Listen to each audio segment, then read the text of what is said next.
I watched Happy Gilmore 2 last night. I was gonna ask if you were planning on watching that or not. Yeah, it just came out yesterday. I sent you the trailer, I think, or something, but it looked fucking terrible, I thought. Bro, you didn't like it? No, wait. I when I saw the trailer, I thought it looked awful. Okay. I was like, oh, this is going to be over-the-top, cartoony, fucking just modern Adam Sandler garbage. That sucks.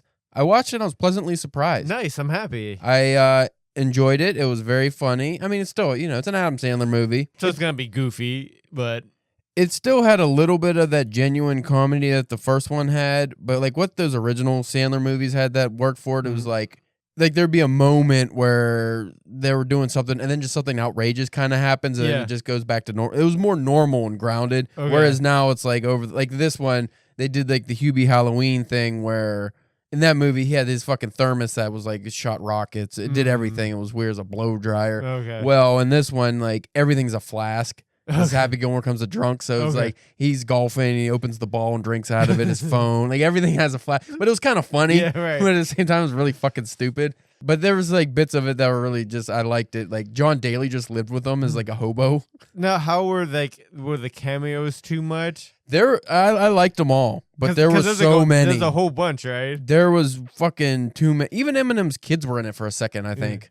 Really? Because I knew he was in it. Yeah, well, it was like it shows them like watching on TV or something. Like, what the fuck? So it was good. I liked all of it. The last like 30 minutes or so, it goes kind of like Dodgeball 2 because they have this weird golf tournament thing. That was dumb. Yeah. Like, I'll just say like it was 45 minutes probably too long. Okay. But the main thing was up until like the last act, it was good. And then the last act, you're like, one, you're just like, okay, let's get this over with. And two, you're like, this is a little too stupid. But I remember in the first Happy Gilmore, like when they had the obstacle thing he had to go around and stuff, it was like that, just, times a million. So that was a little bit stupid, but it was still enjoyable. Right. As far as like Adam Sandler movies, especially when my expectations were, I'm going to hate this.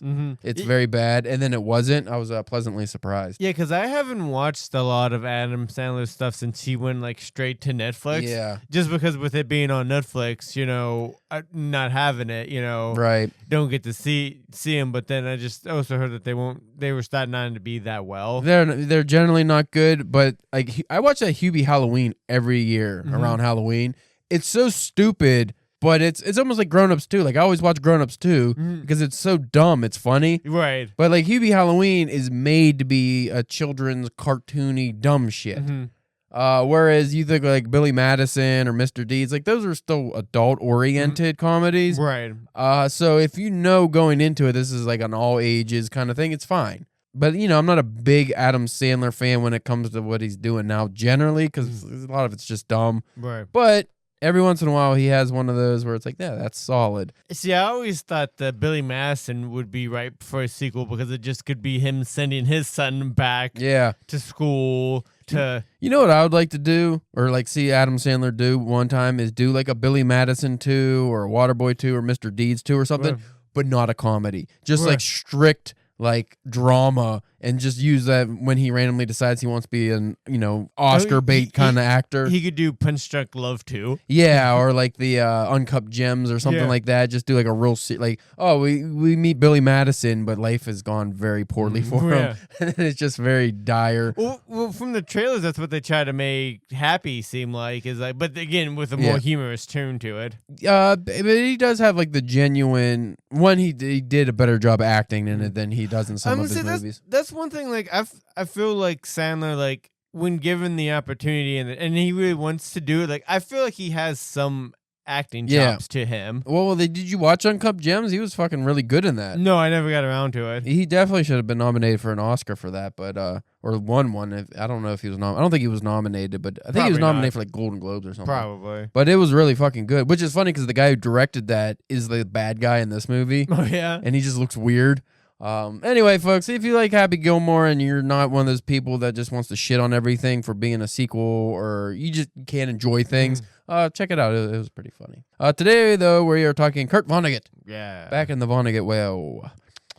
Need to read more Vonnegut. Definitely. But I have too much to read already. Yes. But anyway, we'll check out some stuff with him and then we'll be off to the races. I don't know what I'm talking about. No.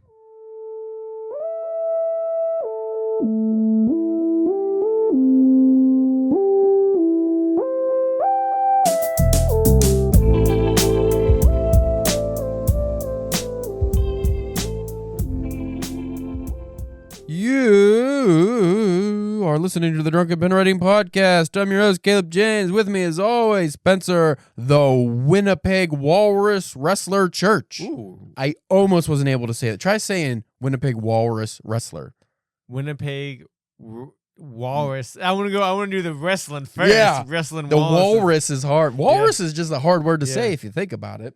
Today, we are talking 5 writing tips from Kurt Vonnegut that still hold up. Mm-hmm. We've talked about Kurt Vonnegut, some of his story tips, and different things in the past, but do they still hold up? These ones do, Yes. according to No Film School. All right. Which I'm sure we will agree with. Yeah, we'll see. So jumping into this article, most Americans meet Kurt Vonnegut in high school. I didn't. No. Our high school did not have any Vonnegut. I don't even think I heard of him in Till adulthood, yeah. Yeah. I mean, I maybe I heard of like Slaughterhouse-Five, but wasn't Didn't know who or what it was, yeah. So Kurt Vonnegut is often taught in high schools. You can find his work working its way into the curriculum, supposedly. Not our curriculum. Once you've devoured something like Harrison Bergeron, I did read that as a young man. That short story is very good. I doubt there's any return from there. There's no way to unsee the world through Vonnegut's lens anymore. You are addicted. What pisses me off about Vonnegut is just like Ray Bradbury. He writes stories that are so unique sometimes that you go, why the fuck can I have that imagination? Right, yeah. It's like, you son of... Well, like that Scythe story from Bradbury. It's like, I wouldn't have thought of doing that. Nope, that's just... Incredible. Yeah. You fucking jerk. Yeah, that's one of those stories you read and you're like, all right, how immediately can I like dissemble that and like make my own version of that story? That's my problem as a writer, is I feel like my imagination isn't a Murakami style, like where it's just like, oh, this is something that just never existed. Like I could cobble up unique things and say things in a unique way, but I don't generally have ideas that aren't derivative of something. Right. And most people, well, everything's derivative of something. No, if you read like some fucking Haruki Murakami, you'll go, no one's ever thought of this. Yeah. Like the Hard-Boiled Wonderland thing where like the guy gets like a job in an underground weird place fucking sorting through dreams in a library or something weird like that. I forget what it was. It's just like, nobody's thought of this. Is the only time this has ever been made up. like the fucking Bradbury Scythe story. I don't think anyone's ever thought that specific thing up. Maybe the theme of it, but not the actual way that story is written. So sometimes there are writers, which is becoming more rare because everything has been done, but it hasn't. No. Nothing will ever always be completely done. Anyway, Kurt Vonnegut is credited with some of the greatest sci-fi novels of all time. Slaughterhouse-Five, Cat's Cradle, Jailbird, and Sirens of Titan, just to name a few. With a voice that's equal parts cynic, sage, and comic jester, his work moves seamlessly between satire and heartbreak, daring us to find meaning in life's chaos. So this article, they're compiling some of the writing tips that Kurt Vonnegut swore by. All right. And when he was an older gentleman, he really did like to impart his wisdom, which I appreciate, because some people, Cormac McCarthy, did not do that. Some held on to their fucking amazing writing ability and didn't share it with anyone and died and hoarded it like the boomers they were. That would have been cool to be able to go to like one of his like seminars or thing, or like go to like when he went to like a college or something to lecture or something. That would be so cool to see in person. Yeah, I feel like if I ever got to do something like that, it'd be like fucking Colson Whitehead or someone. I was like, eh. Number 1, write on a subject you care about, but don't ramble on and on. I find in the past I have struggled where I find a subject I'm passionate about, and I start writing about it, and then because of the research I've done and things, I want to write about the subject, and not even thinking the reader probably doesn't give a shit. Usually in the editing process, though, I have gone back and I will like cut a lot of that out. But an easy example is like that Japanese story I wrote, like the American in Japan, and it's like a mythological thing going on. A lot of the beginning was just like every fact I learned about Japan and just telling the reader. Look what I know. Yeah, trying to like shoehorn it in through dialogue and stuff.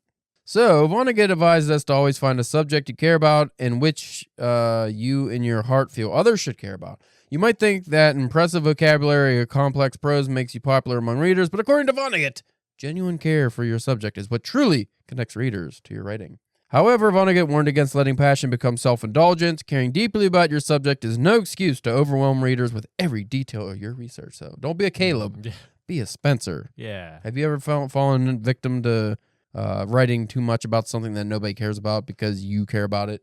Not yet, but I think that's mostly just because, especially with the length first of stories. Oh, and then just with like you've seen my drafts of like I kind of start out small and kind of have to keep on expanding. Editing more like yours is like whenever you editing. Well, we've talked about this before. Like a lot of your editing is cutting. A lot of my editing is adding on. Yeah, can't have a happy medium. Number 2, embrace simplicity. So be a Spencer, not a Caleb. Simple sentences pack remarkable power. Consider iconic phrases like "life finds a way" or "why so serious." Or I'll throw in a Vonnegut, "so it goes." So it goes. Fucking, they missed it. They missed the boat on that one. They always miss it. They always miss the one that never, the wide open layup. They never want to do "so it goes." Anytime they talk about Vonnegut, they never fuckers. So I'm assuming this is So here's from Vonnegut himself. As for your use of language, remember that 2 great masters of language, William Shakespeare and James Joyce, wrote sentences which were almost childlike when their subjects were most profound. Yeah, they also wrote things that nobody could decipher. Right. To this day. Number 3, individualism is key. Matter of fact, Shakespeare overwrote so much that he fucking created like 1,500 new words or something ridiculous. So number 3, individualism is key.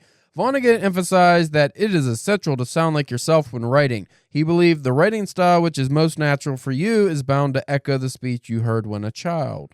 I guess when you were a child. Therefore, he strongly recommended staying rooted in one's mother tongue. Your native, unless you're fucking writers such as Joseph Conrad, who spoke like 5 languages and wrote in their 3rd or 4th language. Your native dialect, its origin, and its phonetics are your best bet to present your story to its full potential, emphasizing further. Vonnegut wrote, if it happens not to be standard English, and if it shows itself when you write standard English, the result is usually delightful, like a very pretty girl with one eye that is green and one that is blue. A writer that was in the Starlight Pulp with me, his name's Michael Wegner. I might be messing up his last name. He's German. Okay. On the podcast, he just let it go with Wegner because I think he was just like, you guys aren't going to pronounce this right. But he was on the podcast. Hasn't come out as of recording this. That podcast hasn't come out, but it should be out soon.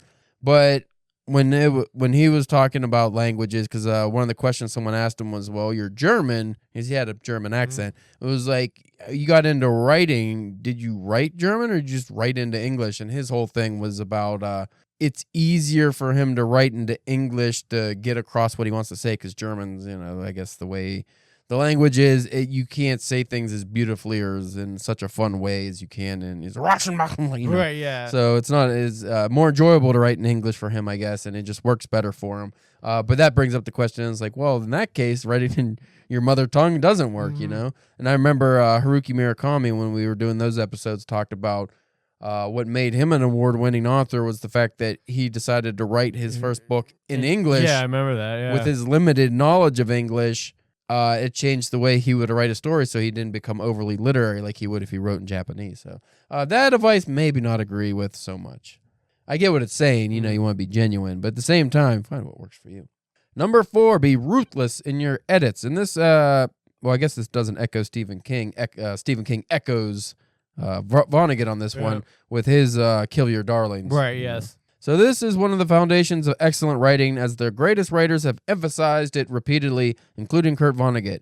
As writers, we think of our work as our babies. Therefore, editing out anything is a real emotional challenge. I've gotten a lot better at this, but there's a stretch of time where I think, I really like this paragraph. I'm going to find a way to keep it. Make it work, but it doesn't. I liked your advice some years ago where you talked about just cut it off, put it in a document, and use it for something else. Yeah. If you have a phrase or something you're in love with. But to have the guts to kill our darlings, is something that can actually make a difference in your writing. Extending his argument, Vonnegut wrote, your rule might be this: if a sentence, no matter how excellent, does not illuminate your subject in some new and useful way, scratch it out. And number 5, pity your reader and be clear about what you mean. Vonnegut wrote in his editorial, all those antique essays and stories with which I was to compare my own work were not magnificent for their datedness or foreignness, but for saying precisely what their authors meant them to say. This insight resonates so strongly that it frequently comes to mind when I'm writing. I often think of Hemingway when it comes to that, because that's a guy, because I went back to reading his byline, like that's his articles and stuff he wrote over the years, his collection of newspapers and shit. So I started reading that again, and it's hard to describe, but the honesty of his writing is something that you don't see very often. Like, just like when you read it, you're just like, I don't know why, but I just believe this is exactly what happened. Like, this guy is not telling any tall tales right now. He's not embellishing. This is the most honest thing I've ever read. And it's usually something very stupid, like him hunting or, his beliefs on life or whatnot. But every writer hopes to be understood, but often we complicate things too much when trying to convey our meaning. Therefore, frame your sentences as accurately as possible, choosing words that bring out your message while keeping it simple. Vonnegut recommended writers pity their readers, considering their job of reading is no less difficult. They have to identify thousands of little marks on paper and make sense of them immediately, Vonnegut wrote. If you prioritize artistic flourishes over clarity, you risk losing your readers entirely. Instead, focus on serving your audience by making your writing accessible and engaging. One thing I'm always considerate of is who's reading my stories, but I also consider who I want to read my stories. So some stories I write thinking, I'm not writing this for the general audience. I'm writing this either for, the academic audience, the literary audience, the sci-fi, whatever. Like, sometimes you write things for a specific audience rather than being open-ended. Other times I'll write where, especially like if I'm writing horror stories and stuff, it's like I want the most people to be able to engage with this story. But a lot of times now I find that I am definitely writing for a smaller audience. Kib doesn't like writing for the simpletons. No. And that's not necessarily a bad thing, but as long as you also write your simple stories for everyone, right? You can write those ones that are more geared towards people who might not generally like your other stuff that's more open-ended and whatnot. So we are done with that, but there are some book recommendations. Vonnegut's books that we highly recommend. So No Film School. Like all of them? I wouldn't recommend Player Piano. Well, okay. Boring. If you've never been exposed to the work of this literary maverick. Whoa. Here are a few books that we highly recommend by Kurt Vonnegut. Slaughterhouse-Five. Yeah. Well, duh. Yeah. One of the world's greatest anti-war books and an American classic, Slaughterhouse-Five is set against the backdrop of the infamous fire bombings of Dresden during World War II, and it follows the life of Billy Pilgrim, a barber's son turned optometrist who eventually gets abducted by aliens. This book was an instant bestseller upon its release, and it is a must-read, particularly for fans of dystopian fiction. Next one, which is probably the next one on my list to read, is Cat's Cradle. Yeah. Another one of his major works, Cat's Cradle is a satire and blends postmodernism with sci-fi. The book is lauded for its deadpan humor and bitter irony. The story follows the search for a lethal chemical weapon, Ice-9, invented by Dr. Felix Hoenikker, one of the founding fathers of the atomic bomb. The novel ends with the doctor's death, wish coming true, his chemical freezing the entire planet. Oh, spoiler. Next up, I never heard of this one, Mother Night. I maybe seen it like on the shelves, but I don't know nothing about it. Adapted into a movie by the same name, released in '96, Mother Night is about Howard W. Campbell, an American spy working undercover in Germany during World War II. But now he is on trial in Israel as a Nazi war criminal. The story maintains suspense as readers question Campbell's guilt or innocence, building toward a morally ambiguous conclusion that challenges easy judgments. Are you an avid reader of Vonnegut's work? Which is your favorite book? And that's the end of that. I like books. I like Vonnegut books. Books with words that he says and writes. So I liked Slaughterhouse-Five a lot. One of my favorites. Sirens of Titan was okay. Right, yeah. It did not. Again, that was it wasn't the first one, but it was like an early one. Yeah. Was that his first one? No, I think Player Piano was his first one. Yeah, and I did not finish Player Piano. I read half of it, and I just got bored. Well written, the subject I just didn't care about. Also, I was reading it for reasons that did not make me happy to be reading it at the time. It was not a reading of my choosing at the time. So, much like Blood Meridian, I might actually like the book if I read it when I wanted to read it. Well, you did that with Blood Meridian because we did it for the Halloween. Yeah, so yeah, and that wasn't good. Was not a Halloween read. Yeah. Didn't research it enough to realize, no, this is just a big epic poem. I also read some of his short stories, which I enjoy.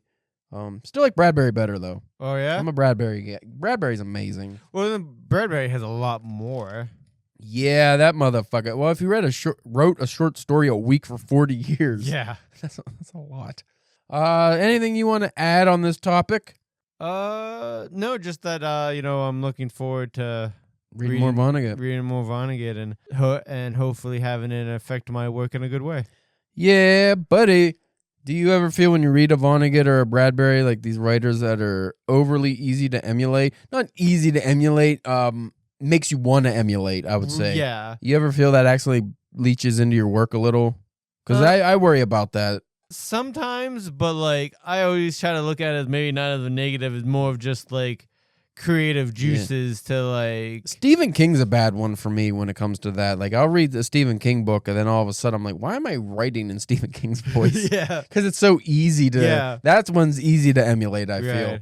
Maybe like a Neil Gaiman too is one of those. But even see, like they might seem easy to emulate. Not easy to do well. Yeah, but when you read like a bad Stephen King knockoff, you're like, oh, this is a bad Stephen King knockoff. Like, yep. Yeah, maybe we'll do an episode on that about accidentally emulating authors you like and why you shouldn't. What I do is when I'm writing a story or something, I try not to read that genre or things in that nature. Or if I'm doing something along those lines, like say I'm writing, I don't know, let's say a Western. I'm not going to read the kind of Western I'm writing, but I can read like a Cormac McCarthy because I'm like reading All the Pretty Horses now. It's like, because I know I'm not going to be able to write that kind of Western. Right. So it's like I could write a sci-fi story. Probably shouldn't read a Vonnegut at that time, but I could read a fucking H.G. Wells or something because I'm not going to emulate that, you know? So you don't have to, it's not necessarily the genre. It's just something like a writer that's too close to what you're doing. Probably not best to read their work. Like that was the last episode we talked about splatterpunk. Right, yeah. It's like if you're reading splatterpunk, maybe don't read the Clive Barker or something because you'll start copying it. Anyway, as far as reading goes, like I said, I am reading All the Pretty Horses. I'm reading the Border trilogy, but I'm going to read All the Pretty Horses, take a break and read, you're not going to be able to guess, the next book on my list as my in-between. Moby Dick? No, it's a small one. Okay. The Secret Garden. Well, should I know that? You never watched the movie The Secret Garden as a kid? I don't think so. You had an odd childhood. Yeah. I'm going to read The Secret Garden. I'll show you off air, I guess. I mean, it sounds familiar, but it's not like... Well, I am only aware of the movie because I watched the movie when I was a kid. I think there's a bunch of movies, but the main one that everyone probably knows from the 90s. It's about like, I don't know, some girl, I forget if her dad dies or something. She goes and lives with some asshole rich relatives or something. And then there's like, you know, a manor. Okay. And everything's fancy. And she has to be prim and proper. And then like the kid that lives there, that's the actual son, like he I don't know. He's one of those people that always thinks he's sick when he's not. And I don't know, there's some kind of tale there. But there's a garden out back. Okay. I think whoever owns the manor, if I remember correctly, their wife died or somebody died. So they just like neglected this garden, the secret garden. Like the girl's out wandering one day and she just finds it. Okay. It's like because like, you know, manor, but like the fucking walls of ivy are so high. Didn't even know there was a fucking giant garden back there. And a story unfolds. All right. Friendship. It's a kid's story. It's a kid's book. Okay. I'm pissed off because I ordered the book. I specifically ordered I think it's Wordsworth or something. Wordsworth classic version. It's a kid's classic because I like the cover, and they sent me a real shit cover. Oh, I hate that whenever it's not the cover picture. Yeah, I hate that. And I specifically went through and read the reviews to make sure they were getting the because sometimes they don't. People complain, "Oh, this is not the cover I wanted though."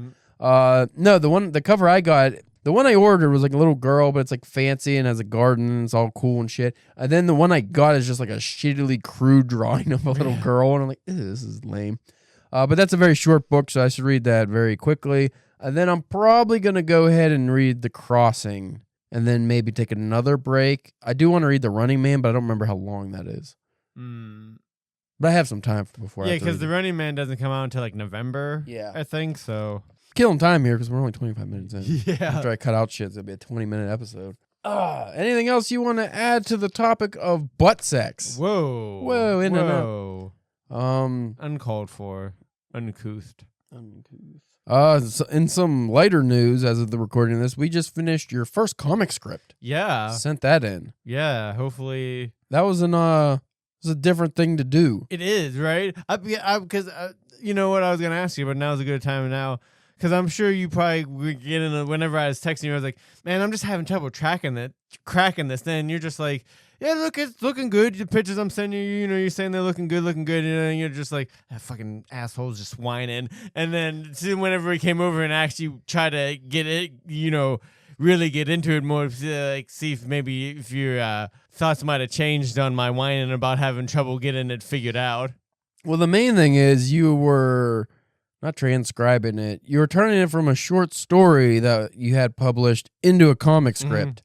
So that's a process neither of us ever done. Right. I've written some comic scripts in the 15 years ago or something now, 10 years ago.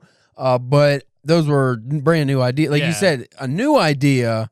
Oh, this is just a comic. You're going to view it a lot different than I need to turn a prose story into a comic. Yeah, and it's weird adapting even your own work. Yeah, because now the narration's pretty much done. You're not using that. The descriptors, you can't use that because now it has to be shown in art. And then also the dialogue has to be cut back heavily because you have space that you have to fill, but you have to maintain a level of space. You can't just, here's fucking 10 sentences. Nope, it's gotta be like one. Yeah, you don't fucking add more. Yeah, so that was a different thing, but we submitted that, and I think it came out well. Yeah, like we said, like we were saying when we were doing it, it was at least a good practice and experiment to see how it goes. I mean, the only thing I really helped was like the technical formatting, like just to make it look more like a comic script. Yeah. But we also used an example we found just to kind of, this is how we should probably do this, but.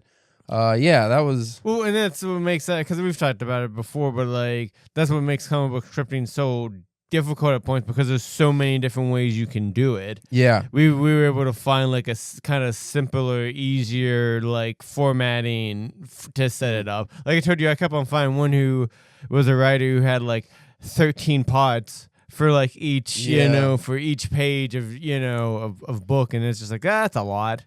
Well, we also not necessarily lucked out. It was a deliberate choosing, but the story that we used of yours was one, it was like it might have been flat. Was it flash fiction? It was short. Yeah. Couple pages maybe, but it's all just one scene. You're right, yeah. It's it's an 8-page comic script, but it was all one scene. It would be different if you were taking like one of your longer stories that has multiple scenes, more than 2 people, a bunch of different dialogue. Like that'd be fucking right. Yeah. I mean, that's gonna take more than a couple days. Yeah.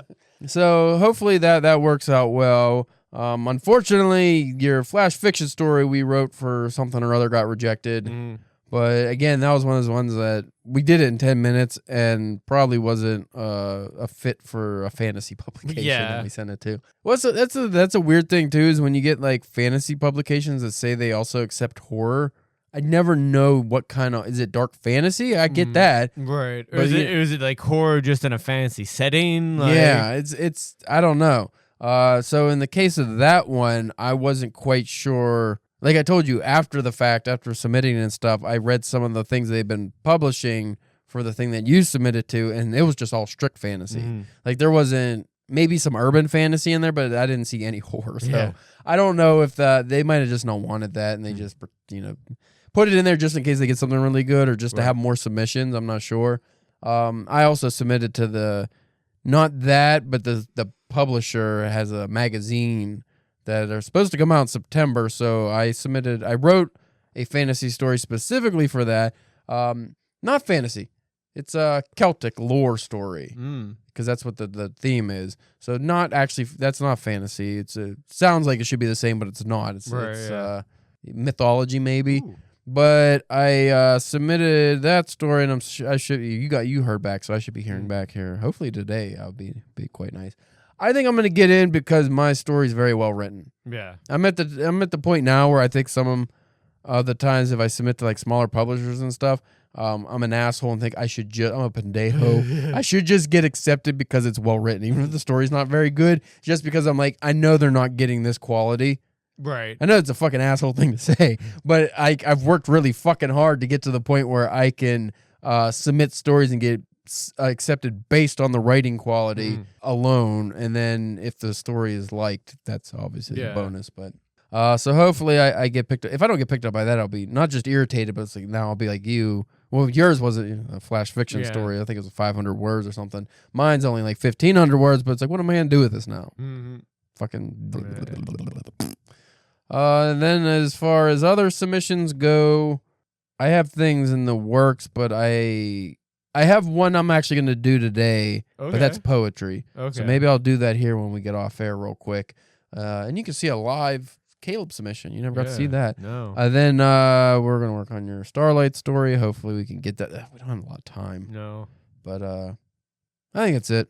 31 minutes. Doing stuff. Just don't edit anything out. Okay. I thought about just fucking having a shit podcast where I don't do any editing anymore, like the Dead Robots or something. Just fucking let it go. Yeah, so I got things in the works, but it's kind of tough out there for a pimp. I keep finding things I want to write for now. Right. But I also don't have I have unfinished stories I need to finish too. Oh, that's the other big thing. The one story that I was writing for Cosmic Horror Monthly, it's at 8,000 words now or something. It's way too long for anything else. I'm almost done at the very end of it. I went back to it finally and I really like it. I don't fucking have any publishers that are going to take the word count that I can find for horror. No, for some reason most horror is 5,000 words max. Why? So unless I can find like another kind of Starlight pulp that accepts longer works, that one horror, I'm not. I don't fucking know. Yeah. Maybe I'll just submit it to Dark Home for something. Yeah. I don't know. Anyway, that's our show. Thank you for listening. If you want to follow Spencer Church's OnlyFans this week, he is wrestling walruses in Winnipeg. Yep. It's easier to say it that way. Yeah. You can check me out, CalebJamesK.com. You can look at my publishing history. I got all kinds of fun stuff you can read. You can follow us at DPW Podcast on Instagram, Facebook, YouTube, and Twitter. And even though I don't really care, I guess R.I.P. Hulk Hogan. Yeah. You know what? Better R.I.P. Ozzy Osbourne and Malcolm Jamal Warner. Yeah. And Hulk Hogan too, I guess. Hulk Hogan really went down at the bottom. Like if he died 10 years ago, everyone would have been very upset. But like he made sure he dropped his stock as low as possible before he croaked.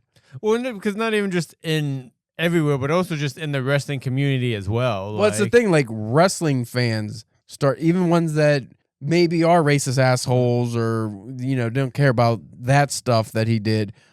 They just from all the news and things that have come out about Hulk Hogan fucking over other wrestlers, they don't like him. Right. So he went down on a sad note. But anyway, here's to another bleach blonde guy maybe going out soon. That'd be better than Hulk Hogan. Hulk Hogan's not the one we wanted. Come on, guy. Come on, guy. I love that they still use the Saddam Hussein voice on South Park, but just for Trump. They didn't even fucking try to. Well, and the face. Yeah. Because everybody else, even when they normally do normal actors, they do it in the South Park like style. Yeah. But no, they gave him a flapping head. Yeah. I love it. It's great.